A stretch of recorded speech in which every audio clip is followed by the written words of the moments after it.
जय हिंद। आप देख रहे हैं लाइव टाइम्स, आपके साथ में हूं वंदना स्टोही। डिजिटल प्लेटफॉर्म पर आप सभी का स्वागत है। मेरे साथ राजेश जी। आज हम बात करने वाले हैं चीन और रूस के बढ़ती नजदीकियों को लेकर। दरअसल रूस की विक्ट्री डे परेड में बाकायदा चीफ गेस्ट के तौर पर शी जिनपिंग को इनवाइट किया गया है। उन्होंने इस न्योते को स्वीकार भी कर लिया है और 9 मई को मॉस्को में जब ये विक्ट्री डे परेड होगी तो शी जिनपिंग वहां पर खास मेहमान के तौर पर पहुंचेंगे, मुख्य अतिथि के तौर पर पहुंचेंगे। इसके मायने क्या है ये भी समझेंगे और सबसे पहले मुझे लगता है दर्शकों को ये जानना जरूरी है कि विक्ट्री डे परेड आखिर क्यों होती है, आखिर मनाया क्यों जाता है। तो यहाँ पर आपको बताना ये बहुत ज़रूरी है कि जो विजय दिवस रूस मनाता है, हर वर्ष मनाता है, वो 9 मई यानी 9 मई को मनाता है, 9 मई को मनाता है। और इसके पीछे का जो बैकग्राउंड है वो ये है कि जब सेकेंड वर्ल्ड वॉर हुआ था तो रूस की सेनाओं ने, सोवियत यूनियन की सेनाओं ने उस वक्त जो नाजी सेनाएं थे, नाजी सेनाओं के ऊपर उन्होंने विजय प्राप्त की थी। और ये हुआ था 1945 में 8 मई को रात में 11 बजे नाजी सेनाओं ने आत्मसमर्पण किया था सोवियत यूनियन की सेनाओं के सामने। तभी से 9 मई को रूस हमेशा से विजय दिवस के रूप में मनाता है। और इस बार जो 9 मई को विजय दिवस मनाया जा रहा है उसमें खास यह है कि शी जिनपिंग उसके चीफ गेस्ट के रूप में जा रहे हैं। अब सवाल ये उठता है कि आज हम चर्चा क्यों कर रहे हैं। होना तो ये 9 मई को है। तो अभी जानकारी आई है कि शी जिनपिंग ने इस निमंत्रण को स्वीकार कर लिया है। अब इसके मायने कई निकलेंगे, इसके मायने क्यों निकलेंगे और इस पर चर्चा क्यों जरूरी है कि जब से राष्ट्रपति बने हैं डोनाल्ड ट्रंप, तब से वो जिस तरह से फैसले ले रहे हैं, वो जिस तरह से टैरिफ हाई लगा रहे हैं, चाइना के ऊपर टैरिफ लगा रहे हैं, स्टील पे लगा रहे हैं, बाकी चीज़ों पर लगा रहे हैं, जिससे सिर्फ चाइना ही नहीं पूरी दुनिया उससे परेशान है, भारत भी उससे परेशान हो सकती है। लेकिन इस पूरे मामले में अब विक्ट्री डे पर अगर चाइना से शी जिनपिंग जा रहे हैं, रूस जा रहे हैं, तो ये जो पोलराइजेशन हुआ, जो नया जो वर्ल्ड ऑर्डर अब दिखने लगा है, उसमें शी जिनपिंग और पुतिन दोनों की जो दोस्ती है वो गहरी होती नजर आएगी। हम जब जिक्र कर रहे हैं अमेरिका का, तो अमेरिका और भारत के जो रिश्ते हैं वो जग जाहिर हैं। चीन के खिलाफ जो अमेरिका भारत का सपोर्ट करता है, आतंकवाद की बात हो या फिर जो दुश्मनी की बात हो, जो अलग अलग मोर्चे पर चीन की तरफ से हरकतें की जाती हैं, उसका विरोध अमेरिका की ओर से किया जाता है। लेकिन यहाँ अमेरिका के खिलाफ ये दोनों देश एकजुट होते हुए नजर आते हैं। जब कहा जाता है कि कूटनीतिक और जो इनके तमाम व्यापारिक और रक्षा संबंध हैं उसमें ये अमेरिका के खिलाफ रणनीति बनाते हैं।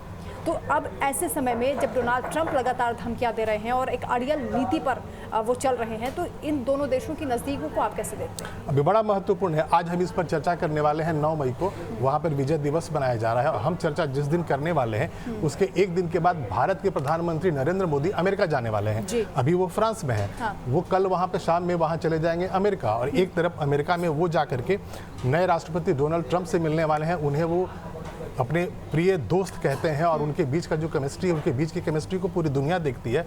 और दूसरी तरफ अभी निमंत्रण को स्वीकार किया है शी जिनपिंग ने। तो एक नया समीकरण दिख रहा है दुनिया भर में। जो फॉरेन अफेयर्स के जानकार हैं उनको ये लग रहा है कि ये मैसेजिंग है, ये सिग्नल जा रहा है। सिग्नल जा रहा है रूस के राष्ट्रपति व्लादिमीर पुतिन और शी जिनपिंग की तरफ से। किसे जा रहा है? ट्रंप को जा रहा है, नेटो को जा रहा है और दुनिया भर को जा रहा है कि हमारी जो दोस्ती है पहले से ज़्यादा मजबूत है, हमारे जो व्यापारिक रिश्ते हैं वो पहले से ज़्यादा मजबूत होंगे। और इसलिए चूंकि अब ट्रंप लगातार फैसले ले रहे हैं, वो रूस के भी खिलाफ जाएगा, वो चाइना के भी खिलाफ जाएगा। तो ऐसे में उन दोनों की जो दोस्ती होगी उस पर निगाह पूरी दुनिया रखने वाली है। हालांकि रूस एक ऐसा देश है जो भारत के लिए सबसे ज्यादा हथियार सप्लाई करता है, मतलब भारत और हमारा सबसे विश्वसनीय दोस्त है। फ्रांस है। हाँ बिल्कुल। और ऐसे में रूस एक ऐसे देश के राष्ट्रपति को इनवाइट कर रहे हैं जिनके घटिया हथियारों को लेकर इंटरनेशनल बेइज्जती हो रही है। खासतौर से जो भारत के पड़ोसी हैं, चाहे वो म्यांमार हो, बांग्लादेश हो, पाकिस्तान हो, खरीद रहे हैं जो हथियार, उनके मेंटेनेंस को लेकर, घटिया क्वालिटी को लेकर लगातार सवाल उठते हैं। उसके बावजूद जब अपनी सैनिक क्षमताओं को आप प्रदर्शित करने वाले हैं, विक्ट्री डे मना रहे हैं, रूस ने चीन को ही इनवाइट क्यों किया? क्योंकि उसको रूस को चीन से हथियार नहीं चाहिए। रूस के अपने जो हथियार हैं बहुत ही खतरनाक होते हैं, वो भारत को भी देता है और बहुत सारे ऐसे देश हैं उनको भी देता है। तो चीन के घटिया हथियार से रूस को ना कभी प्रॉब्लम था ना आज होना है। लेकिन दोनों का जब हाथ मिलेगा तो यहाँ चीन एक मैसेज देने की कोशिश करेगा। क्या ये प्रोपेगेंडा है उसका? क्योंकि लगातार धड़ाधड़ जो वो हथियार बना रहा है और उसकी ब्रांडिंग करने की कोशिश कर रहा है, दुनिया भर में उसे प्रचारित करने की कोशिश कर रहा है, तो ये अच्छा प्लेटफॉर्म होगा चीन के लिए। बिल्कुल होगा। चीन आशंकित है ट्रंप के आने वाले फैसलों से। ये शुरू से पहले से भी ट्रंप कहते रहे हैं कि वो चीन को नहीं छोड़ेंगे। जो टैरिफ वॉर है इतना बढ़ने वाला है कि चीन को भारी मुसीबत होने वाली है। और यहाँ पर चूंकि रूस वो जाने को तैयार हो गए हैं और रूस पहले से भी यूक्रेन युद्ध में फंसा हुआ है और वहाँ पर जो युद्ध है वो नेटो और अमेरिका की मदद से यूक्रेन लड़ रहा है और 3 वर्ष से ज़्यादा हो चुका है, अभी तक वो युद्ध खत्म नहीं हुआ है। तो यहाँ पर एक तरफ फेस सेविंग फार्मूला जहाँ पर चाहिए था पुतिन के लिए भी और दूसरा वो अपनी शक्ति को ज़्यादा मजबूती से दिखाना चाहते हैं। तो ऐसे में उन्होंने शी जिनपिंग को ही निमंत्रण भेजा था और अब स्वीकार कर लेने के बाद जाहिर है इस पर चर्चा होनी बहुत जरूरी थी।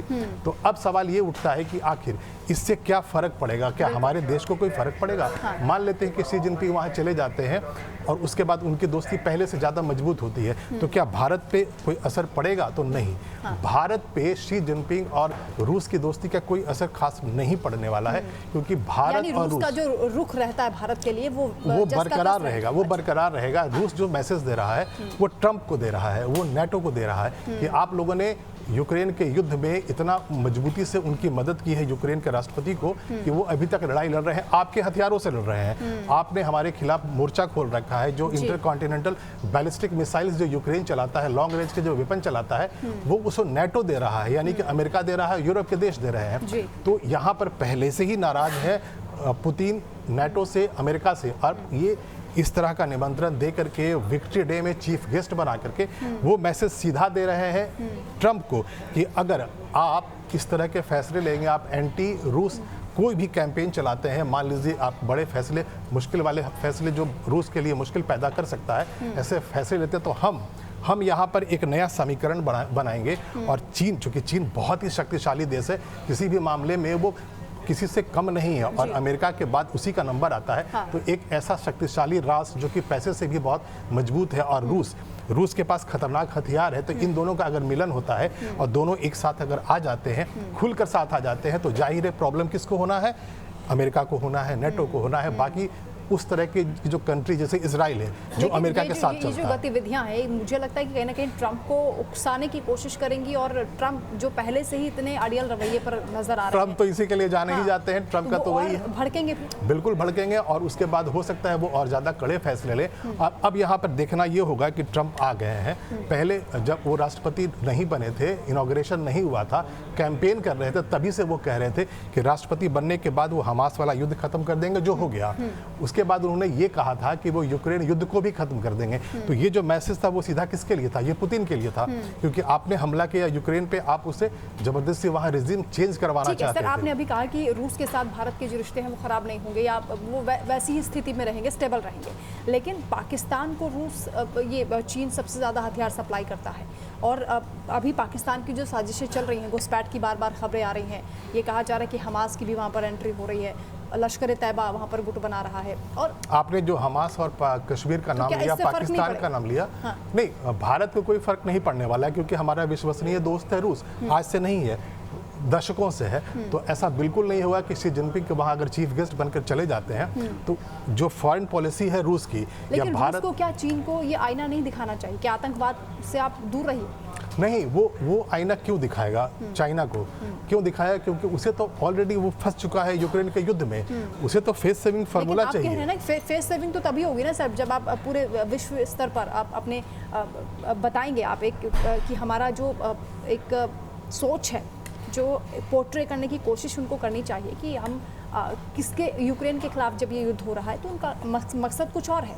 उनका जो मकसद था वो उनका रूस का जो मकसद था यूक्रेन युद्ध का, वो सीधा ये था कि नाटो का मेंबर ना बन पाए यूक्रेन, क्योंकि खबर उस समय यही आ रही थी कि बहुत जल्दी यूक्रेन नाटो का मेंबर बनने वाला है। तो ये डर लग रहा था रूस को कि अगर यूक्रेन नाटो का मेंबर बन जाता है तो नाटो बिल्कुल उसके बॉर्डर के पास आ जाएगा। वो उसे नहीं होने देना था, इसीलिए उसने आक्रमण किया था। लेकिन चूंकि यूक्रेन के युद्ध में नाटो कूद पड़ा है, इनडायरेक्टली ही जो सप्लाई कर रहा था आर्म्स एंड एमुनिशंस की फंडिंग कर रहा था, था, उसकी वजह से रूस उस युद्ध में फंस गए। पुतिन फंस गए। पहले उनका ये प्लान था कि 15 दिनों में वो रिजीम चेंज कर देंगे, यूक्रेन में नया राष्ट्रपति लेकर आएंगे और उसके बाद फिर उनकी मर्जी की सरकार वहां होगी। लेकिन ऐसा नहीं हुआ अमेरिका की वजह से। और ये जो अमेरिका था वो बाइडेन एडमिनिस्ट्रेशन वाला था, जो मॉडरेट भी था। लेकिन अब जो वहाँ प्रेसिडेंसी है वो ट्रंप की है। ट्रंप जब से राष्ट्रपति बने हैं तो किसी को ये नहीं पता है कि वो कौन सा फैसला ले लेंगे और किस देश के खिलाफ ये फैसला चला जाएगा। तो यहाँ पर रूस का आशंकित होना बहुत लाजमी है। रूस को यहाँ पर चिंता में पड़ना बहुत लाजमी है और इसीलिए वो इस तरह के अब वो फैसले लेगा। अच्छा, अमेरिका के साथ जो बेंजामिन नेतन्याहू की जो दोस्ती बढ़ रही है, इधर हम ट्रंप के साथ लगातार उनकी बातचीत देख रहे हैं, गाजा में कब्जे को लेकर भी वो एक अलग चल रहा है। दूसरा, अमेरिका और भारत के बीच जब अब ये बातचीत होने वाली है एआई को लेकर, फ्रांस के साथ जो बातचीत हो रही है, ग्लोबल मोर्चे पर आप कैसे देखते हैं ये जो गतिविधियां बढ़ी हैं अलग अलग देशों के बीच? ये शी जिनपिंग के अलग जी, अभी क्या है कि भारत और अमेरिका इन दोनों के बीच में अच्छा रिश्ता बनने वाला है। बाइडेन एडमिनिस्ट्रेशन और जो भारत के जो रिश्ते थे वो फॉर्मल थे जो दो देशों के बीच में होते हैं। लेकिन ट्रंप और नरेंद्र मोदी का जो केमिस्ट्री है बहुत स्ट्रांग है। जब उनकी पिछली प्रेसिडेंसी थी तभी दोनों की दोस्ती साफ तौर पे दिखती थी। तो इस बार जो 4 वर्ष के लिए राष्ट्रपति बनकर डोनाल्ड ट्रंप आए हैं तो जाहिर है भारत के साथ उनकी दोस्ती बढ़ेगी। तो जब भारत के साथ अमेरिका की दोस्ती बढ़ेगी तो चाइना के पास क्या रास्ता है? चाइना के पास रास्ता है उन फोर्सेस के पास जाए, उन देशों के नज़दीक जाए जो भारत से जिनके रिश्ते अच्छे नहीं होते हैं। तो वो क्या करेगा? वो पाकिस्तान को ज़्यादा प्रमोट करेगा, पाकिस्तान को हमारे सामने लेकर आएगा। और साथ में चूंकि उसे अमेरिका को साधना है और अमेरिका और रूस दोनों परस्पर विरोधी दुश्मन देश है। दशकों से कोल्ड वॉर के टाइम से ही रूस और अमेरिका के बीच में कभी भी दोस्ती नहीं रही है। दो अलग अलग फोर्सेस हैं, दो महाशक्तियां हैं। तो ऐसे में अगर फर्ज करिए कि अगर चीन की जो हरकतें इस वक्त हैं पाकिस्तान के साथ मिलकर जो भी साजिश कर रहा है उसको लेकर वो एक्सपोज हो जाता है, तो क्या रूस तब भी चीन का सपोर्ट करेगा? हाँ, करेगा। रूस करेगा, इसलिए करेगा क्योंकि रूस को भारत से ज्यादा अपने भविष्य की चिंता होनी चाहिए। अब चूंकि वो युद्ध में फंस गया है और उस युद्ध में सीधा उसका जो झगड़ा है, उसकी जो लड़ाई चल रही है वो नेटो से हो रही है। तो अगर आपको नेटो से लड़ाई करते रहना है, अगर आपको अमेरिका को चैलेंज करते रहना है, डोनाल्ड ट्रंप के आने वाले फैसलों को अगर आपको किसी भी तरह से चैलेंज जो आ रहा है उसके लिए रास्ते निकालने हैं, तो आपको किसकी जरूरत पड़ेगी? एक मजबूत राष्ट्र की जरूरत पड़ेगी। और वो कौन है? चीन है। और चीन और अमेरिका के बीच में, ट्रंप के बीच में कभी भी अच्छे रिश्ते नहीं रहेंगे।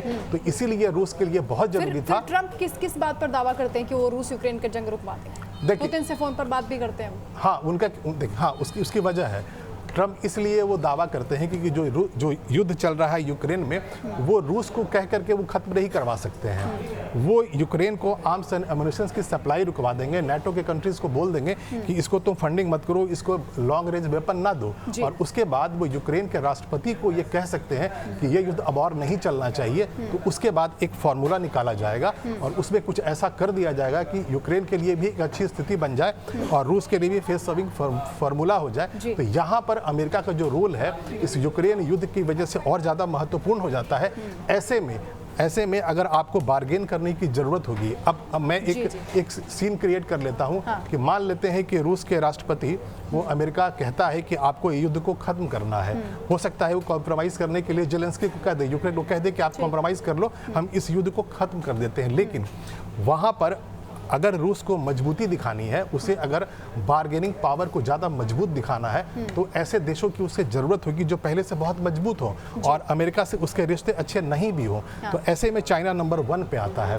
तो इसीलिए पूरी प्लानिंग के साथ ये पहले से ही ये निमंत्रण गया था शी जिनपिंग को कि आप इंटरनेशनल फोरम पर ये दोनों ही देश ऐसे हैं जो चैलेंजेस फेस कर रहे हैं, जो मुश्किलों का सामना कर रहे हैं और इसलिए ये नज़दीकियाँ बढ़ती हुई नजर आ रही हैं। लेकिन अमेरिका इस पर कैसे रिएक्ट करेगा ये तो आने वाला वक्त बताएगा। इस पर हम आगे भी चर्चा करेंगे। फिलहाल के लिए इतना ही। आप देखते रहिए। धन्यवाद।